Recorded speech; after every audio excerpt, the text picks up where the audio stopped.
Uchima! Hey, Uchima! Mama! It was a warm evening in our small village when Amina and I decided to visit the local market. The streets were alive with the sounds of vendors calling out their wares and children playing. But as we were returning, the sun had just dipped below the horizon, casting long shadows across the dirt roads. A sudden rustling in the bushes caught our attention. Before we could react, Kofi emerged from the shadows. His presence was overwhelming, his eyes cold and unfeeling. Somebody help! He moved Please! swiftly, Somebody grabbing help Amina us! and dragging her into the dark. I stood frozen, unable to move or scream. We had heard the stories about Kofi, the shadow man, but we thought they were just tales to scare children, or so we thought. Please! The night swallowed them, leaving me alone with my Somebody fear. help us! The village was thrown into chaos the next morning. Search parties were formed, but Amina was nowhere to be found. Kofi had vanished as well, leaving behind only whispers of terror and sorrow. It's my fault. Why did we go to the market that day? The memory of that night would haunt me forever. Days turned into weeks as the village continued to search for Amina. Every corner, every hidden spot was checked, but there was no sign of her. The villagers were growing desperate, and the fear of the shadow man grew with each passing day. People spoke in hushed tones, afraid that mentioning his name would summon him. The once lively village became shrouded in a blanket of fear and suspicion. Parents kept their children close, and the streets emptied long before nightfall. I did nothing. I should have shouted harder. I should have screamed harder. I should have shouted more. I should have run after them. I should have run. I should have done something. I spent sleepless nights replaying the scene in my mind. My parents tried to comfort me. I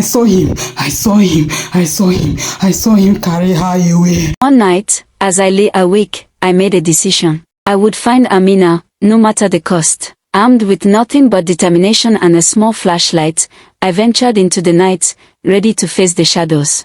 The village was eerily quiet as I made my way to the spot where Amina was taken. The moonlight barely pierced through the thick canopy of trees, casting ghostly shadows on the ground. My heart pounded in my chest, but I forced myself to keep moving. I had to find her, I had to make things right. The path grew narrower as I ventured deeper into the forest. The sounds of nocturnal creatures echoed around me, but I paid them no mind. My focus was on finding any clue, any sign that might lead me to Amina. The flashlight flickered, casting brief moments of light on the twisted branches and overgrown underbrush. As I pushed forward, I stumbled upon something strange. A clearing, hidden deep within the forest, filled with old, tattered clothing and discarded belongings. My heart raced as I realized these were the possessions of the villagers who had disappeared over the years. The realization sent chills down my spine, and I knew I was on the right track. Among the items, I found a bracelet, one that belonged to Amina. It was a glimmer of hope in the darkness. I gripped it tightly, vowing to bring her back. The night was far from over, and the shadows still lurked, but I felt a newfound determination. With Amina's bracelet clutched in my hand, I pressed on deeper into the forest. The further I went, the more the trees seemed to close in around me, their twisted branches reaching out like skeletal fingers. I was on high alert, my senses sharpened by fear and determination. I couldn't shake the feeling that I was being watched. I stumbled upon an old, dilapidated cabin hidden among the trees. It looked abandoned, but something told me this was where Kofi had taken Amina. The door creaked open with a push, revealing a dimly lit interior filled with dust and cobwebs. The air was thick with the scent of decay. My heart pounded in my chest as I stepped inside, scanning the room for any signs of life. In the corner, I found a small trapdoor leading to a basement. With a deep breath, I opened it and descended into the darkness, hoping to find Amina and end this nightmare once and for all. The basement was damp and cold, with the smell of mold and rot permeating the air. My flashlight flickered, casting eerie shadows on the stone walls. I took slow, cautious steps, my heart racing with every creak of the wooden stairs. I scanned the room, looking for any sign of Amina or Kofi. My heart sank as I saw chains and manacles attached to the wall, clear evidence of Kofi's sinister activities. The realization that I was standing in the very place where countless others had suffered sent a shiver down my spine.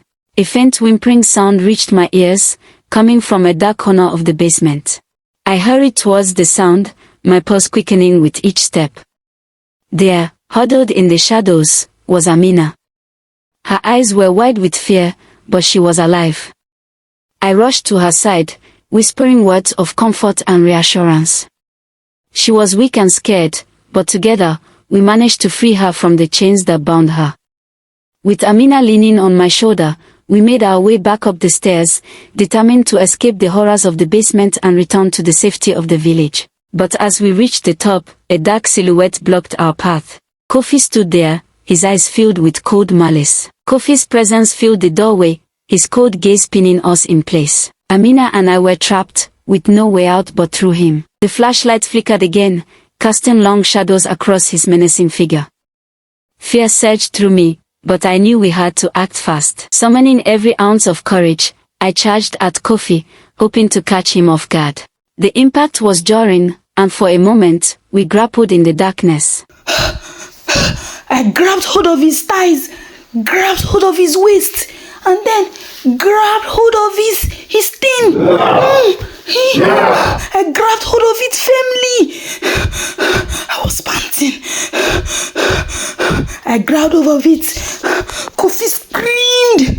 I didn't let go. I grabbed hold of it very well. Amina took the opportunity to slip past him, her eyes wide with determination. Amina, remember, it's either we win or we win. Amina, run now, run, yes, now. Together, we raced through the cabin and back into the forest. Amina, run now, run. The sound of Kofi's enraged shouts echoing behind us.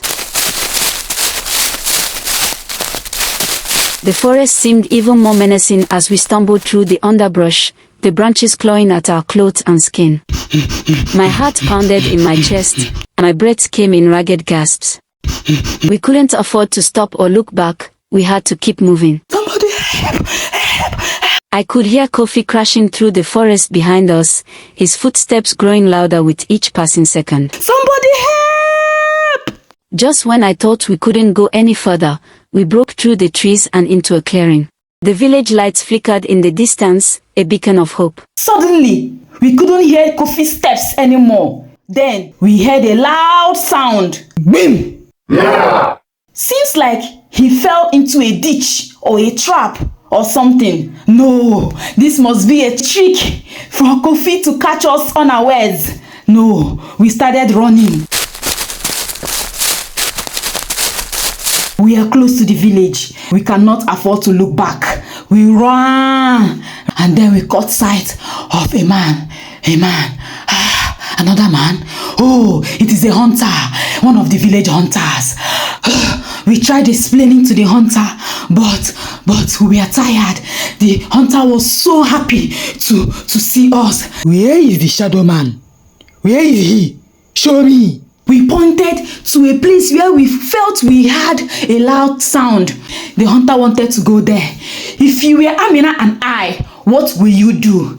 Will you just be content with coming out alive and rescuing Amina and back to the village? Or will you decide to finish this with the hunter once and for all and defeat Kofi?